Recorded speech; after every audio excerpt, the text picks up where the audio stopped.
Tout bien mal acquis ne profite jamais. Vous allez voir la fin de la vidéo. Mon mari était un enseignant. Et en 1986, il a été affecté au nord, à Bundiali. On était dans un village. Du village, quand on nous appelle d'Abidjan, on ne peut pas arriver même jour. Il fallait au moins 3 jours avant d'arriver. Et il a un bien à Abidjan ici, une maison. Quand l'impôt arrive, il n'y a personne, sauf les locataires. Donc il a dit à son oncle, le frère de son papa décédé, la mère décédée, c'était un orphelin. Il a dit à l'oncle de au petit frère de son papa, papa, viens habiter ma maison. Le jour, il y a des difficultés. D'ici, je vais quitter au nord pour arriver. Tu es devant moi, tu vas faire quelque chose avant que je n'arrive. Et c'est comme ça, l'oncle a habité la maison avec lui, sa famille. L'oncle avait 2 garçons, 2 filles. On est venu à Séguéla-Ville en 1999. De Séguéla, 2002, la guerre nous a balancé à Abidjan ici. On va dans notre maison, on dit non, on ne rentre pas. On était obligé de fuir Abidjan pour aller à Boisseau. J'ai dit à mon mari, il nous faut un petit jardin. Un samedi, il est allé dans notre jardin. Mais bien avant ça, ses frères l'ont appelé à Abidjan ici. Ses frères de la famille élargie l'ont appelé. Grand frère, voici ce qu'on a appris de l'oncle. L'oncle est parti à Abidjan, au village, chercher la sorcellerie pour te tuer, pour prendre ta maison. 3 jours à Abidjan ici. J'appelle mon mari, ça ne passe pas. Je me renseigne, il est où? Personne ne me dit où il est parti. 4e jour, il est arrivé à Boisseau. Et il m'a expliqué maintenant. Je suis parti. Si je t'avais dit pourquoi on m'avait convoqué, tu allais me rejoindre. Mais voici que le vieux allait au village chercher la sorcellerie pour que je meure, pour qu'il prenne ma maison. J'ai dit, mais qu'est-ce que vous avez dit?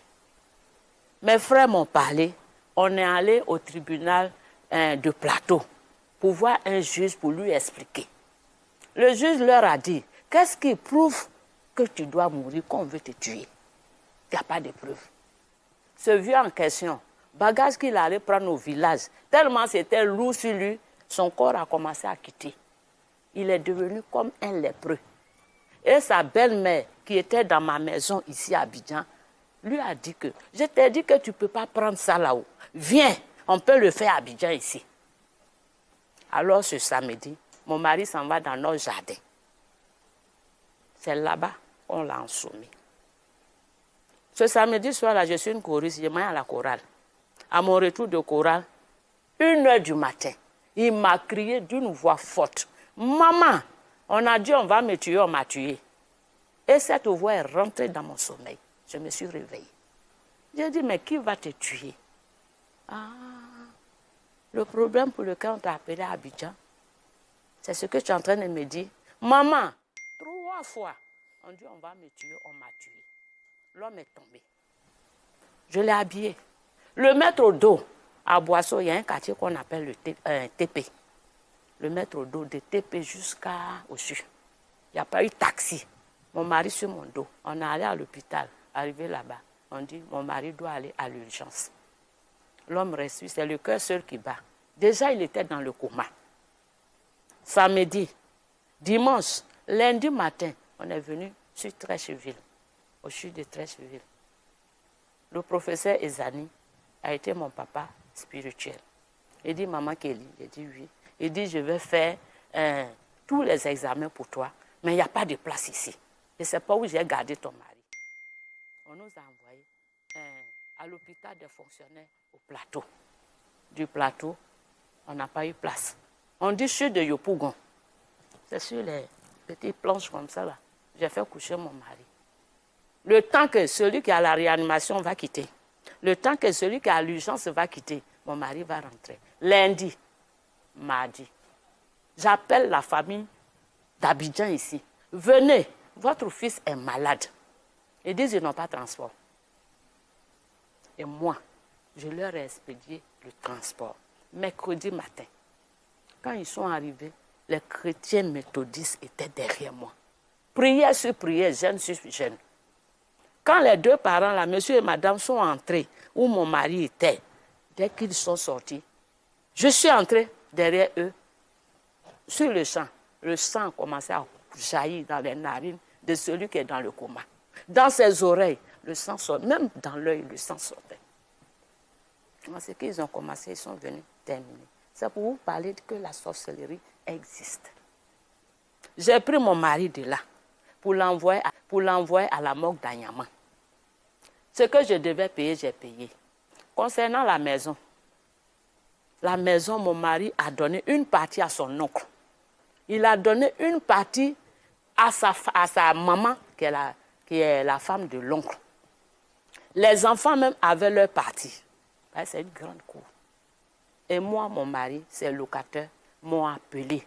Ah, tu es venu, papa est décédé. Mais ce qu'on encaisse pour papa là, on va t'envoyer ça. Tu vas t'occuper des 3 enfants. La dame en question a entendu le locataire me téléphoner, me dire ça. Elle est venue, elle a arraché le portable au monsieur. Et elle a communiqué sur le champ avec moi. La première guerre est terminée. On va faire la deuxième guerre. J'ai dit, maman, je n'ai pas force. Je ne suis pas puissante. Je ne peux pas faire la guerre avec vous. À cause de quoi? Maison. Prenez la maison. 2008 jusqu'à aujourd'hui. Et les frères de mon mari qui ont appelé mon mari pour lui dire que le vieux allait prendre la sorcellerie contre toi là. Eux tous, il n'y a même pas un qui est arrivé non seulement chez moi à Boisseau pour me dire Yako, personne jusqu'à aujourd'hui. Cette maison, on est allé faire les funérailles là-bas. Ce vieux, l'oncle de mon mari là, s'est levé, s'est arrêté sur le cadavre de mon mari comme ça. Jacques, te voilà, tu es couché. Si tu es garçon, là, lève-toi, tu vas me faire palabre. Je me suis levé de mon côté.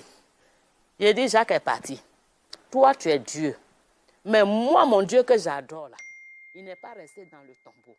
Il est sorti vivant. Si Jésus-Christ est sorti vivant du tombeau, 3 jours, toi, je te donne 3 ans. Si tu restes en vie 3 ans, c'est que ce n'est pas toi qui as tué mon mari. Mais si c'est toi qui l'as tué, je te donne 3 ans. Et il n'en est pas arrivé. Ce vieux est mort dans la maison. La femme est restée et les enfants. Pour encaisser le loyer, elle avait dit à sa première fille d'encaisser. Quand la première fille encaisse, elle s'en va nourrir les gars au dehors. Moi, je ne suis plus dedans. Elle a pris la gestion à la première fille pour donner à la deuxième. La deuxième encaisse, la première se plaint. Elles se battent entre elles. Jusqu'à ce que les deux filles se frappent et une pousse la maman tombe. Et où elle est tombée là, c'est là qu'elle est morte aussi.